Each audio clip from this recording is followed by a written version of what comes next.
Blog Talk Radio. Good morning, everyone. It is Liana Voya in Lyndhurst, Ontario, with Ted Zuber. Mr. Zuber is a war artist and a landscape artist born in Montreal. He started painting in Montreal. He started at the School of Beaux-Arts de Montreal and also attended Queen's University. He has a degree in fine arts. He also apprenticed to the religious painter Matthew Martirano. Mr. Zuber, you really are a legend in Canadian art, and you have secured your place in Canadian history. You are, as I understand, the last commissioned war artist, and you have painted military scenes from Korea and Gulf War. Before we go into the war paintings, I would like to go back to the beginnings of the artist Ted Zuber in Montreal. Well, thank you. That's a wonderful question. I always take pride in answering that one. I was a little boy. I guess I drew more than the kids in class one not, and my mother was very proud of that. In any case, I'm the eldest of 5 boys, and so it was quite something when one of us got a gift that was more expensive than the other, but it suggested something was special. On my 12th birthday, Mum gave me a box. I remember the name was Reeve. It was a wooden box of oil paints from England with the turpentine, the linseed oil, and the various colors, of course, and the palette knife and the brushes. And this was such a magnificent gift. I was really taken aback, even though I was only 12 years old, that I realized that my mother is showing that degree of faith. I think that's the day I became a painter, a true artist, was that faith that was given to me. I've never forgotten that. And I remember the very first painting I did with little goblins running between mushrooms or something. In any case, I ended up, of all things, taking an apprenticeship, a 5-year apprenticeship in commercial photography, and to try to live as a young man with painting alone was next to impossible. In any case, I was very fortunate, though underhandedly, I was learning how to understand light and color in a way that a photographer has to learn. And if I had my way, I'd have all art students take a degree in photography. It teaches you so much about how to perceive and how to understand the perspectives, how to understand light and mass, this type of thing. That's very, very good. So it all started, I guess, when I was 12 years old. Thank you, Mr. Zuber. You actually started your adult life very early. While you were a teenager, you got married at the age of 17, and over 27 years you had 4 children. You raised 4 children. That was your first marriage. And you also enlisted into the Canadian Forces at a very young age. You were 18 when you went to Korea? Yeah, that's right. It's a strange thing to say. I wouldn't be surprised if younger people today could not quite understand this, but I was 13 years old when the Second World War ended. And, of course, like everyone else, I was delighted. I was very happy that the war had ceased. But secretly inside, my buddies and myself all felt that we'd been shortchanged because you were not a man unless you were in uniform. We'd been brought up with that propaganda for 5 years.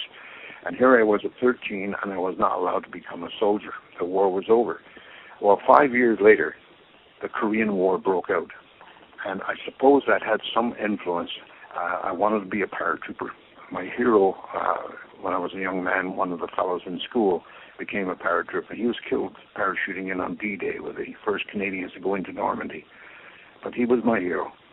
And so at the age of 18, went back from Kingston, where I was doing my apprenticeship, to Montreal, and I enlisted with the Canadian airborne people, which was the NAC time was the 1st Battalion of the Royal Canadian Regiment. And I was one of the few people who enjoyed parachuting. As a matter of fact, I took up skydiving after that experience, but that's another story. How did the experiences as a diver, parachutist, contribute to you being the artist and the military painter that you have become after that? I guess the simplest way to answer that very good question was I wanted to record some of my experiences. And, for example, when I was in Korea, I was not there as an artist. I was there as a combatant. And for some reason, I won't pretend to know it, what the reason may be, but Canada did not send a war artist to the Korean War. It lasted 3 years, but no artist was sent, no recordings were made. And as I understand, in 1959, in a government building fire in Montreal, Canada lost something like 90% of its photographic documentation, motion picture, and still photography of the Korean War. So there was nothing even to show in school books. That was never mentioned. Well, it was almost 20 years after the Korean experience. I was speaking to a friend one day and discovered I was beginning to forget some detail. He was a fellow veteran. We were discussing some action or something. And that's when I realized I had to commit my memoirs to canvas. And so I did. I produced a total of 15 paintings. In the meantime, the Canadian War Museum learned that a Canadian veteran was painting his memoirs. They asked to see the work, and it was then that I discovered that they didn't have anything on the Korean War. And to make a long story short, a Canadian industrialist was found that was very happy to purchase the work from me and donate them to the Canadian War Museum. So I'm very proud to say that the official war art on the Korean War are the paintings I did based on my memories. It was quite an experience, but it brought me to do military work was simply that I wanted to share the experience. I think if there's any one thing that an artist does, it's share. Whether it's abstract or realistic, that doesn't matter. It's a question of sharing, and I just had to share what I had learned. And as I always say, I think it was Leonardo da Vinci that said to his students that you must paint what you know. He meant, of course, emotionally, what you understand, so you can depict that. Because paintings can do something that the camera cannot. A camera can record a moment right there in front of you, but only the artist can take various elements and various experiences and bring them together into one final meaning and place that on the canvas. And so this is what I did with my Korean War paintings. I shared, and when the viewer looks at these works, I understand I've been very fortunate, and people do appreciate in that they can feel what I'm attempting to share with them. You spent 1 year in the Korean War, then you came back to Canada. How did the Korean change you? You were a very young man when you came. You were just 20, maybe less than 20. However, you were a changed man. The war was not as you probably imagined, or was it? No, the war wasn't what I imagined at all. I was a young fellow. I was 19 years old when I went over, of course, loaded for adventure. Well, I bloody well got adventure, but not what I expected. It was a real awakening. And I won't go into all of that at this stage. That would be another story. But how did this experience contribute to my life? I don't know. I'll never know. I often ask myself, this is 60 years later, I just completed a painting that was presented to the people of South Korea on the 11th of this month, November, as a final gift from the Canadian veterans. There were 26,000 of us, all volunteers. And here it is, 60 years later, and I'm still painting. It never let me go. Where the devil would my life have been? Where would it have taken me had I not gone to Korea? I was only there for 1 year. It's ridiculous. But it just doesn't let me go. And I keep thinking I've done the last Korean painting, and the next day another memory comes up, and I want to depict that as well. So I think in a strange way, it actually contributes to my landscape. I get wonderful compliments on my landscape paintings and the feeding of light. I give my photography background credit there for the lighting control, but in any case, I think doing an emotional involvement with a military painting and then go and paint a beautiful forest scene, I see the forest in a beautiful, wonderful way that I don't think I would sense it to that degree had I not had the experience of a combatant soldier. And so one hand holds the other, and each contributes together. And if one may be so bold, I believe I'm a better painter because of all of these experiences. We are, all of us, are nothing more than an accumulation of our experiences anyway. And I have the fortunate ability to express those emotions in a pictorial sense with my paintings. You came back from Korea and moved on and became a commercial photographer, successful commercial photographer. I believe you were also a teacher. Were you teaching photography? At the same time, you were still painting, and your painting evolved. How would you describe your development and your evolution as a painter over the years? I've asked myself that 1,000 times. I don't know if I'm qualified to answer. I think the last person that is able to describe what they do is that person responsible for it.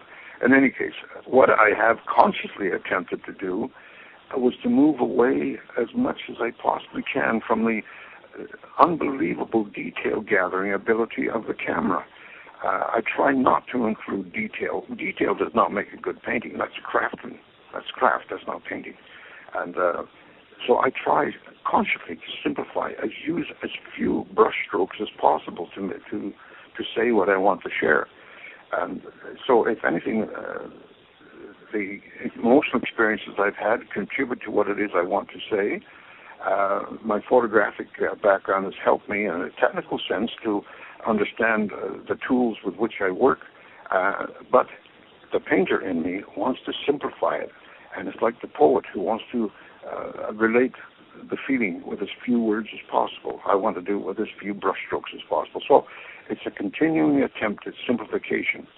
Without going into the abstract full sense, I try to simplify so that people become aware of the essence of my message as quickly as possible. I don't know if that answers your question, but it's a continuing quest to simplify what I do so that others can enjoy it more immediately. Mrs. Zuber, help me understand. You said several times, I want to depict things using as few brush strokes as possible.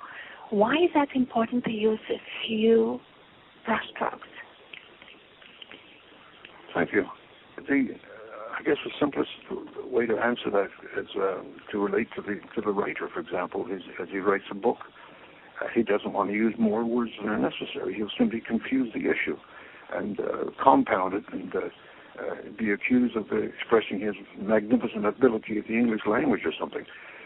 To keep it simple and straightforward, if I don't need something, for example, the photographer, a little bit to reflect here, as a commercial photographer, if I wanted to bring something forward in the sense that you were instantly aware of it, I would make sure that that was the only component in the composition that was in sharp focus. Everything else that was in a solely supportive element, the background, I would purposely, consciously render that out of focus so I control my depth of field. Well, the painter can't do that, otherwise it ends up looking like a bloody photograph. But there has to be other ways. And then one of the strongest lessons in discipline I've acquired is, do I leave that particular element out of the composition altogether? So when I compose with a quick graphite sketch of exploratory sketching, what I'm attempting to do right from the very first stroke of the pencil is to simplify. What is it I don't need? I think that's the most important thing, is you don't put in the painting what is not required. I'm not here to show you how well I can paint. That's not it at all. I want to share with you a valuable, to me at least, emotion, and do it as quickly and simply as possible. So like the writer, I use as few words as I can and still, though, be successful in sharing. Your paintings, especially the military scenes, look very photographic. In fact, some of them, for example, when I saw the first time a photo of the bus drivers, the painting, I actually thought it was a photograph, and when I looked closer, I saw that it was a painting. You have such a photographic eye, and your hand and the brushes are able to almost make the painting look like a photograph. Does that come from your photographic background? No, I don't think that comes from the photographic background. It may have some influence. I can't argue that, of course. But there is, as a rule, more detail where I think the detail is required in my military work, much more so than my landscape or my portraiture or my figure work. The reason, basically, for that is I do not want to insult my viewer, because 99% of you people out there, the viewer, have not seen these scenes. How many of you have been in the flight deck of a C-130 Hercules aircraft during a parachute drop? Very few of you have seen this. So that word I keep using, forgive me, sharing, that's what I was doing. So when I paint it, I don't put every rivet in, but if I do put in a rivet, it will be a correct one. So I'm very careful to make sure that I do not insult my viewer by giving false information. I make sure it's correct. Now, having said that, I still exercise other little points. For example, I exaggerate perspective. I make things that are closer. That gives you a feeling of contact. You could almost reach out and touch the shoulder of the man in front of you. I want people to feel that they're in that cockpit with the rest of the crew members. And then off in the distance, I can't diffuse and use soft focus techniques as a commercial photographer to indicate distance. I do it by reducing the intensity of the chroma or the color and softening the edges and reducing the amount of detail, only putting in what is really necessary. But I do add information in such a way that the viewer reappreciates what it is they're looking at, particularly with my military work. You seem to love heights, and you show in your paintings. You show, for example, a diver ready to dive, and you like to give us that perspective of being up high in the air. You kind of like us to be on the height of a mountain and have that perspective of the valley underneath. You have a friend on some rocks, and we see the river and the valley. So you very much like to have this large perspective, broad perspective of nature, and also to give us the feeling of the height. That's a lovely observation. I feel flattered, because one thing I'm constantly, I guess, always attempting to do is to deny the two-dimensional characteristics of my canvas. It goes up and down and left or right, and that's it. There isn't any depth. And that comes purely from the magic of the brush. So I find ways, and as I said earlier, I exaggerate perspective example in some certain cases. And I'll do this with atmospheric color, atmospheric haze, and stuff, because we have linear perspective, like the lines of the railway track running off into the distance gives you a feeling of perspective. And when you draw that on a sheet of two-dimensional paper, it no longer feels two-dimensional. You feel the depth. And the second is atmospheric perspective, where you're lighting the mountains in the distance. They take on the blue cast of the daylight. They lose the color saturation. They lose contrast. The density disappears.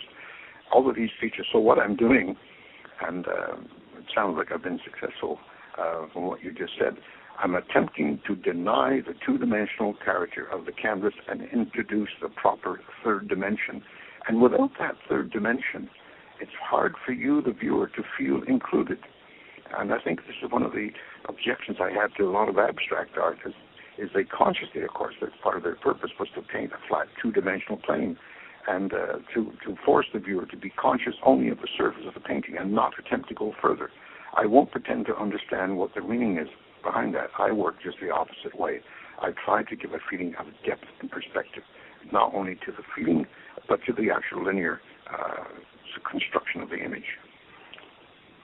I would like to talk a little bit about the men in action in your paintings, like bus drivers, or you have these men in trenches during nighttime, and they are so focused. They are assessing the danger. They are looking around at the surroundings. At the same time, you can tell that at least some of them would love to be somewhere else that moment. They would love not to be there, although, they chose to be there. when I'm looking at these people in your paintings, do I see Ted Zuber, the soldier? I suppose,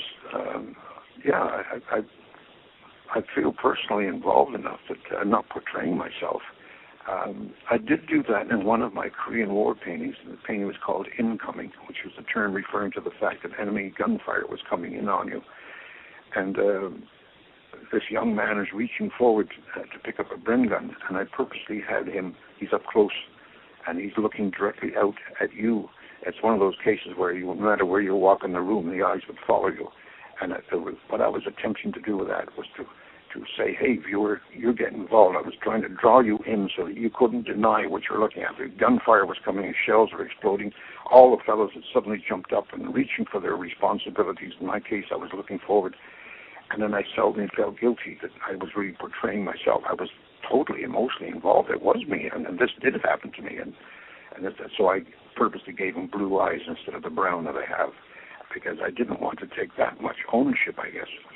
But I suppose in every case you are involved, certainly emotionally, if not pictorially and structurally in the painting itself.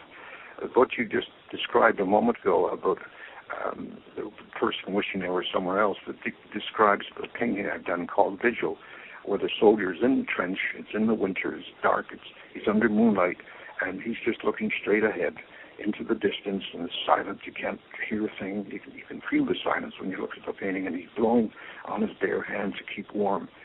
And you can see in his eyes that he's not there at all. Oh, he's vigilant. He's watching. He's looking for enemy, sneaking up and all this other business. But he's somewhere else, and I'm sure this painting was meant for not the military at all. It was meant for all of us, because we all find ourselves, whether you're working in a bank and you hate it, or you're working as a plumber and you wish you'd had another trade, or whatever it is you're doing, but you've taken on a responsibility, and you'll bloody well see it through, no matter what. And that's the way it was for us in the trenches. That's the way it is for a soldier. Well, that's the way it is for a policeman, a fireman. That's the way it is for a mother. We all have that time when we just accept what we put ourselves into, and we see it through. And that's what that soldier in that painting is, simply sharing that with every one of us. I'm sure that a lot of people can relate to what you have just described. In the next few minutes, I would like to stop on your landscapes and talk. Your landscapes are so quiet, are so peaceful. The forest looks not only colorful, but it's so inviting. And actually, your house is placed in the forest. What inspires you? Where do you go to find inspiration? Is it around the house, or do you go? I know that you went to Switzerland as well. I love landscape. When I paint a tree, I really feel like I'm doing a portrait, almost like it was a person. As I make fun of myself sometimes. I guess all artists have to at the odd time. But I think when I walk through the forest, the trees welcome me. I can hear their voices, and they're glad to see me. They identify me as their pictorial spokesperson. I'm really elevating myself now. But a number of people, including yourself, and I love it, have commented that there's a peace quality in my landscape. And I must say that I haven't really consciously attempted to say that this is peaceful. I paint it as I found it, basically, and how I recall it. I've made a number, I think about 7 or 8 trips across Canada in a little camper, painting for a few months, sketching, and doing a little bit of photography as well. And that's one of the reasons I live where I do, because it's one of the most beautiful areas in the entire country. I've got the forest. My favorites are the oak and the pine, the white pine in particular. No white pines out west. In any case, the landscape and I have a very strong affinity. We're very close. I live in the woods. My studio is up on the 2nd floor, and it's like living in a treehouse. So kind of fun. In any case, forgive me, but I'm using that word sharing. What I'm doing is I walk through the forest. It says something to me. I feel it. I can smell it. And I've got to find a way. How can I incorporate that into a painting? I'd love to do more with the brush than I can at the moment. But I'm sharing the forest with you in such a way that, for example, it's usually the city people that buy my landscape paintings because they're denied that. They don't have they have the park, but then of course there's the pavement under their feet as they walk through the park. It's not quite the same thing. And I painted swamps, for example, in the center of a swamp, and people have not felt threatened or soggy by looking at it. They felt they can almost hear the silence. And so that's a compliment. Thank you very much. I guess it's a feeling of peace that I want to convey. Maybe because, as you asked me earlier, what my work is. Maybe I never thought of this before, but maybe that's got something to do with it. I saw the ugly side of the world, of life, and that's the last thing I want to paint.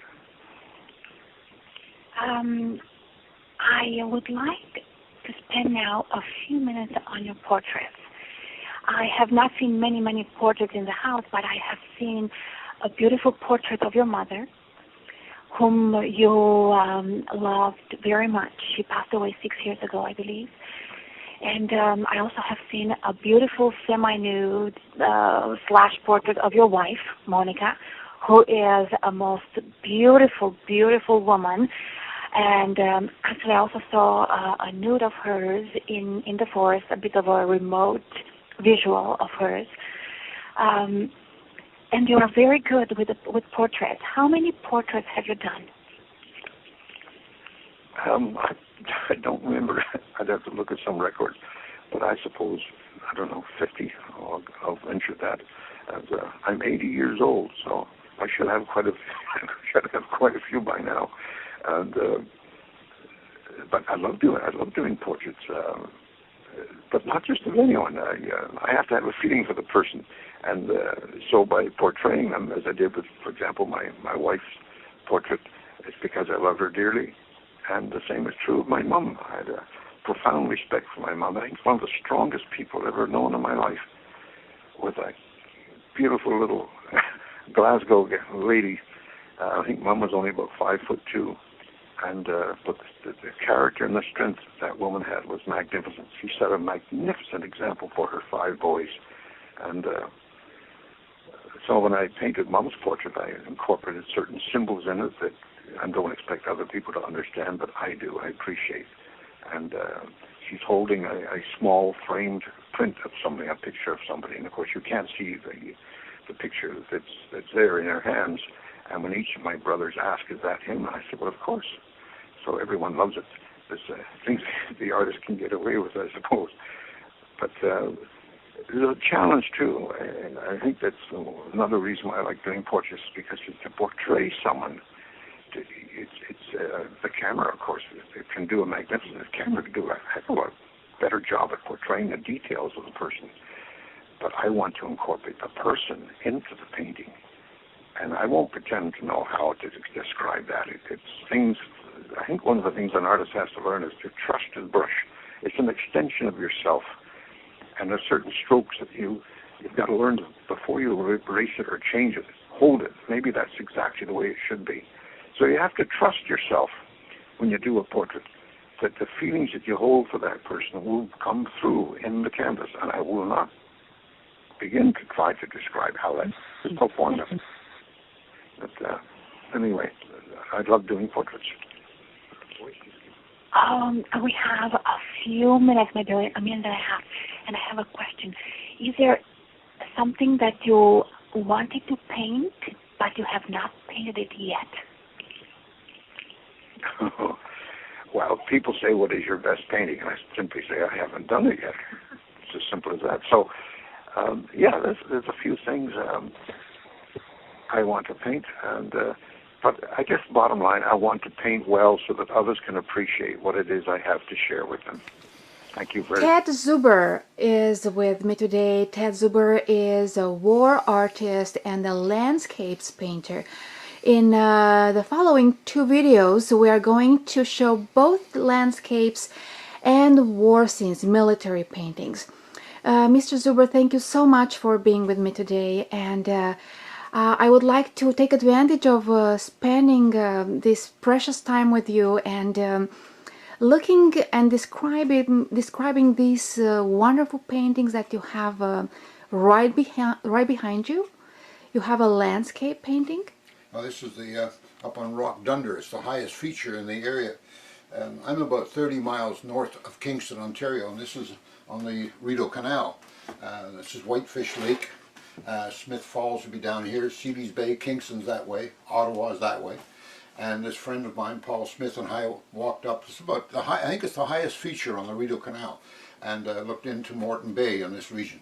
And I just wanted to echo the landscape that is a 5 to 10 minute walk from my studio. And you're using primarily oils, acrylics? I work with alkyd oils, the alkyd acid alcohol treatment of drying materials, so that instead of working with linseed oil as the vehicle, they use a man-made resin, and consequently the paints never yellow or crack, and all the colors dry together in about 24 hours. So I was brought up on oils, but this is sort of a modern adaptation of the oil painting concept. I enjoy it very much. But you work exactly the same as you would as an oil artist, of course, with the same applications. And you have your supplies here. You're using primarily brushes. Do you use knives? I never have too many brushes. But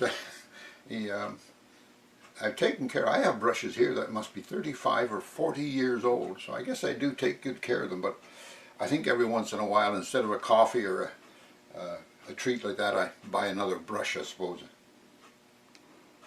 Beautiful. And I would like to move behind you, where you have two military paintings. This one over here is actually a print. The original painting was very big, is very big. How big did you say it is? The original on this is, again, it's in alkyd oils on a 5x8 Belgian linen. And the painting was presented to the President and the people of South Korea in Seoul, South Korea, on November the 11th of this year. And it's a final gift of Canadian troops to the people of South Korea, and it commemorates the war in which over 26,000 Canadians fought in the war, all volunteers. And we wanted a final gesture for the people of South Korea. The children, of course, are brought up to the museum every year to understand their history. So this allows them to know that we were there. And how long have you been in Korea? I beg your pardon? How long have you been in Korea? I was in Korea for the typical 1 year. The posting at that time was 1 year. That was 1952 to 1953. The war was over in midsummer 1953. I came home, I think, about 2 months before the war finished. I was with the 1st Battalion of the Royal Canadian Regiment, but the painting represents all of the Canadian contingents that were there. The PPCLI, the Royal 22nd Regiment, the Vandus, and from Quebec, the artillery, of course, and ordnance, engineers, REME, medical, everybody. And the soldiers that have seen this so far can identify with the painting. What we're doing in this particular instance, this is a group of men running in to reinforce and to push enemy Chinese off the position at 355. The painting is that the title is Ko Wang San 355. Ko Wang San was the native name for the feature. 355, of course, was the meters above the floor of the valley. It was one of the major areas in which more Canadians suffered casualties during the 3-year war than anywhere else. I was part of a participant in this actual action, as a matter of fact. So it was a sort of a deeply felt painting. I think it was Leonardo da Vinci who said to his students, "Paint what you know." Well, I certainly knew this one. I was there. How long did it take you to complete this painting? I paint very quickly, evidently. It takes me a great deal of research. I do preliminary exploratory sketches, but once I commit the pigment, as you say, to the canvas, I was able to do this in a matter of 3 or 4 months. The painting was initiated 6 months prior to its completion. So I worked 6 months on the painting, but the actual painting itself would have been a matter of perhaps 2 or 3 months. We have what you're looking at here, of course, is simply a print of that work. Yes, it's a print. Where is the original? Oh, you gave the it to the president. War Museum in Seoul, South Korea now. Yes. Here we have another military painting. Well, I did this one within a month or so having come home.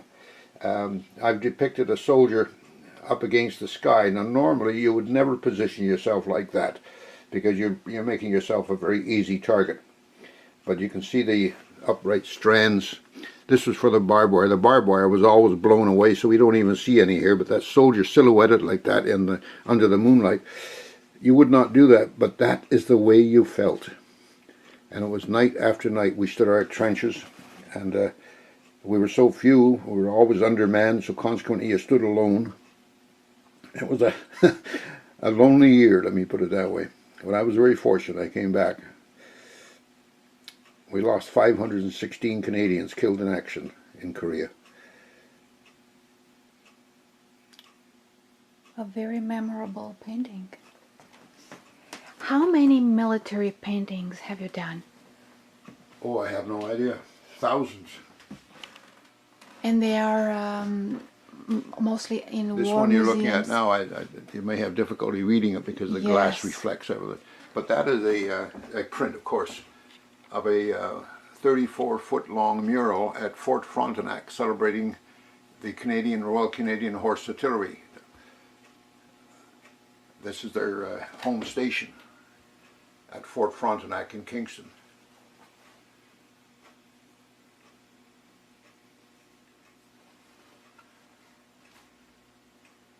I will also go to that location and video record that one. Here you have a beautiful portrait of your mother. That is my mum. She's Scottish. She was Scottish. She was perhaps my best friend. I was very, very fortunate. I was the first of 5 boys, and Mum was such a companion for us. I'll never forget, Mother said to me one day, she said, "I'm not your judge, I'm your mother." And but I can remember at the age of, she passed away about 6 years ago. But right up until then, I was 70 years old, and she'd give me hell if I did something wrong. And of course, I apologized immediately. We had a wonderful friendship. I respected that lady so much. What a beautiful tribute to your mother. Well, I'm very happy I have it. I suppose it's a silly joke, but I sort of, it's on my way to the bedroom at night. I sort of pass and exchange a few words, and I think once or twice I've caught her winking at me. Mr.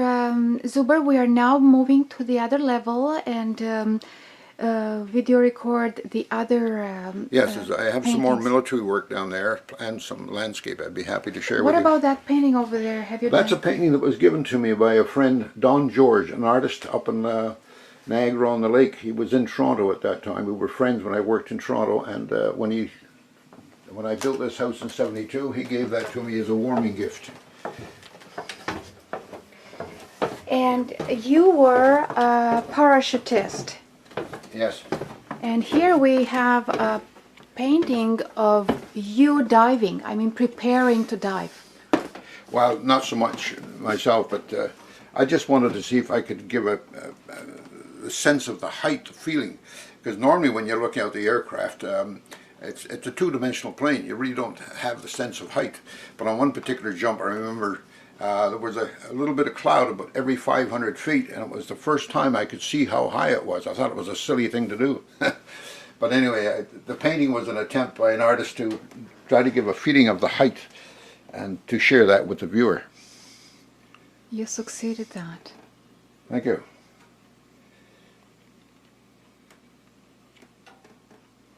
How many times did you dive? I think I had about 360 jumps. I used to jump with a camera, a motion picture camera and a Nikon motorized Nikon on the front of my helmet, so I did some training jumping with some of the students, and just generally fun. What we called air-to-air type of thing. Relative work on the way down, photographing fellows come in and hooking up with me and this type of thing. Well, that's another story. I haven't done that for a while now. The last jump I made, as a matter of fact, was into the studio here, and managed to cut through the trees and landed on the neighbor's front lawn. Mr. Zuber, I'm going to remind the viewers that your website is zuberfineart.com, Thank you. and we are now moving to your second video. Thank you. A military painting by Ted Zuber. Mr. Zuber, when did you paint this one? Oh, this is in the flight deck, the cockpit, if you will, of a C-130 Hercules aircraft with the Canadian Transport Command out of Trenton, Ontario. And these fellows, as you can see through the windscreen, the other aircraft paratroopers coming out as part of an airdrop operation. And as a paratrooper, when I was with the airborne, we thought of the Air Force as our bus drivers. They didn't appreciate that title very much. They called us stupid for what we did, going out the back of a perfectly good aircraft. But the title of this painting is The Bus Drivers. It's a salute to our Air Transport Command people. When you paint, do you use a photograph? Sometimes I use a photograph. I like to base it on sketches. I find that the photograph itself will give me the technical information, but it somehow lacks in the emotional. Whereas a simple sketch doesn't even have to be detailed at all, but a simple sketch, somehow I've made an emotional contact with the original subject, and that retains itself in the sketch form. Whereas a photograph doesn't do that for me. But I still use photography, what a magnificent medium to capture information, particularly when you're doing military work. I don't want to insult the viewer by painting something incorrect. To exaggerate that point, I would not put wings on a tank, of course. But consequently, I refer to my digital camera as a Da Vinci sketchbook, because he would certainly have used one had it been available to him. So yes, I do use photography. I was a commercial photographer for many years, so I have the means of appreciating what the camera can and cannot do. Being a photographer helped you as a painter? I believe it has. I'm complimented very, very often on the quality of my lighting. And of course, photography simply means writing with light. So a photographer has to study light like no artist, for some reason, takes the trouble to understand, appreciate. And it's echoed in my work, I believe. So I have an appreciation of light. And I think one of the strongest tools an artist can learn to work with is portraying light. So many artists don't portray light in their work, and it leaves it flat and non-dimensional. This painting is a military painting.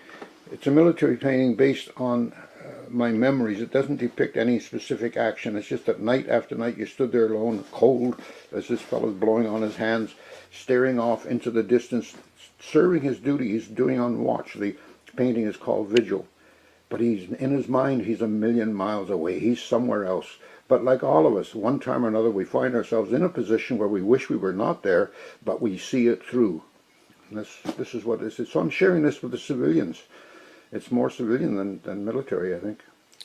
I noticed that you paint a lot of night military scenes. During Well, the my night? experience with military was the Korean War, for example, because it was basically trench warfare. You couldn't move around in daylight; you'd be killed instantly.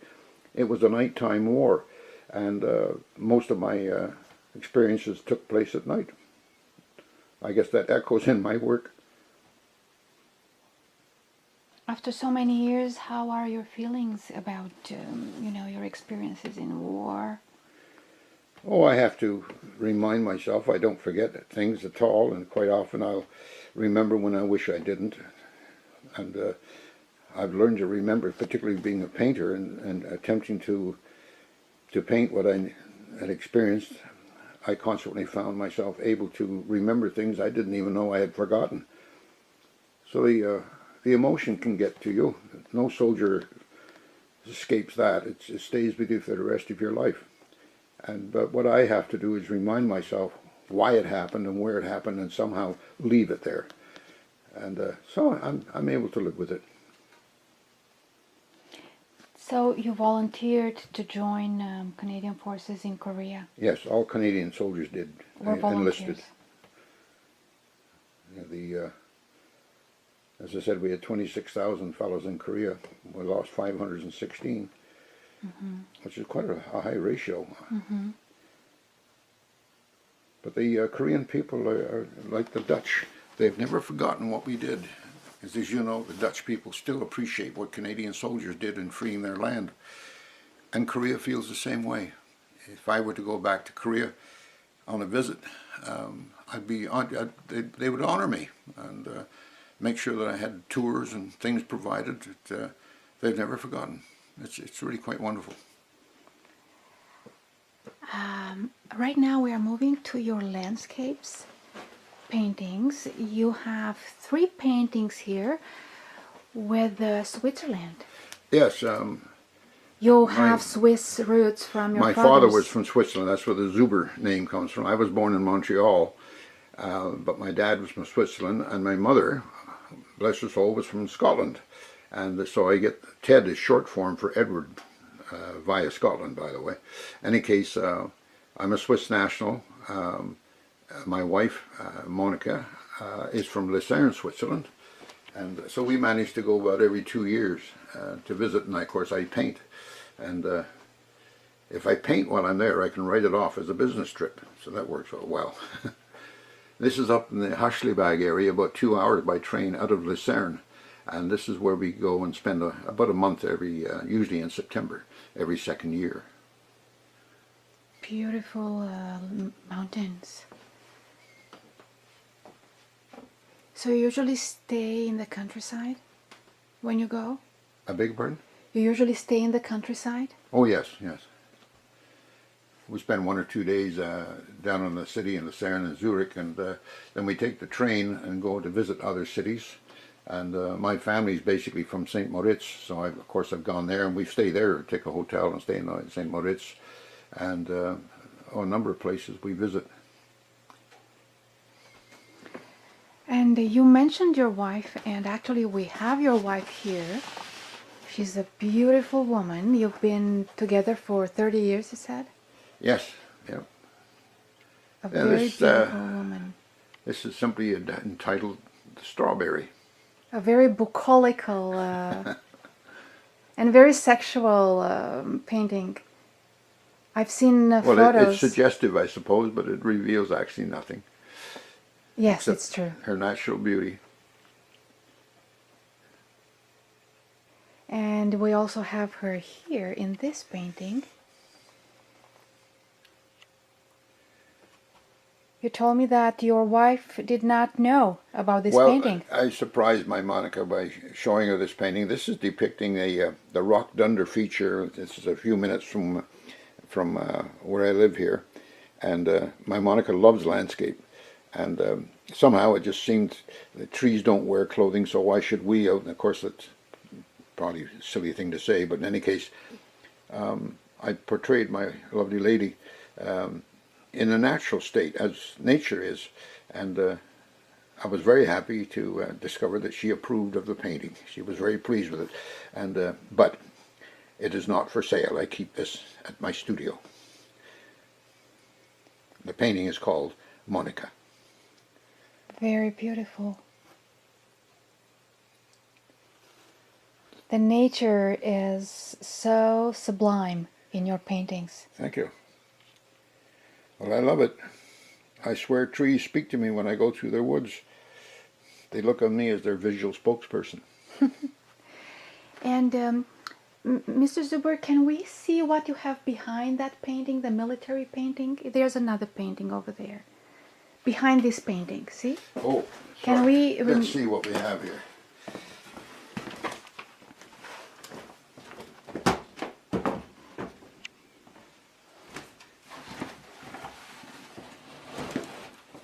This painting is simply called The Room.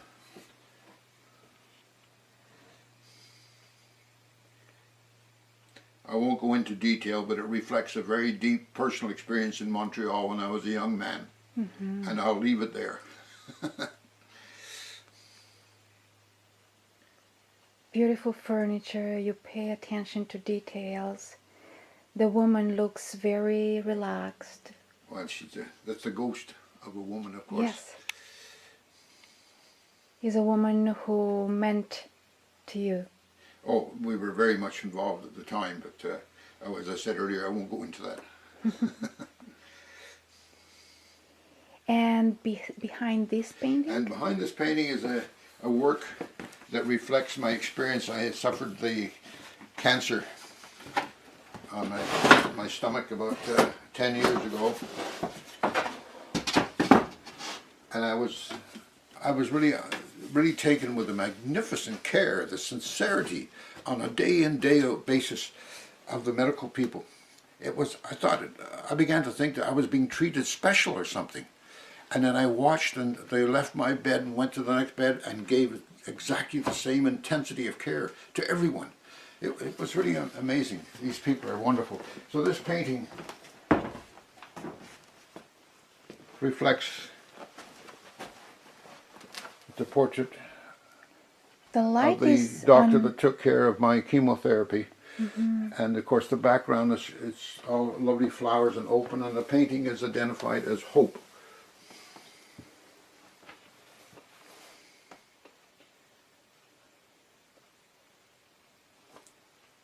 The light is primarily on the woman.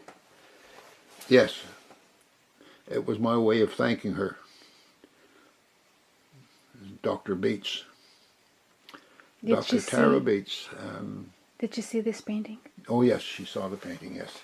And I made a print, signed print for her, of course.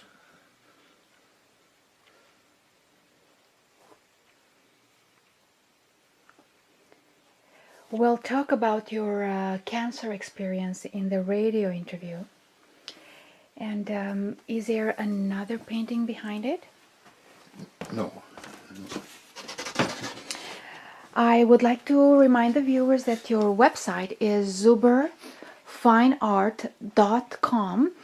And is there another way for them to find you? Oh, there's a telephone number there if they wanted to visit. I suppose I'd make them welcome. 613-387-3618. That's a Kingston area number. Just call first, because I may not be here, of course. My wife and I enjoy quarters in Kingston as well as out here in the woods, and so we're back and forth. And it's been a very happy arrangement. Thank you so much. We are going to move to your radio interview in a few minutes, and I am very grateful to be here with you today. It's really the chance of a lifetime for me. Oh, it's been a pleasure. Thank you very much. Thank you. Speaking for all artists, we never do get quite enough exposure. Well, that's true. Thank you very much again. Thank you.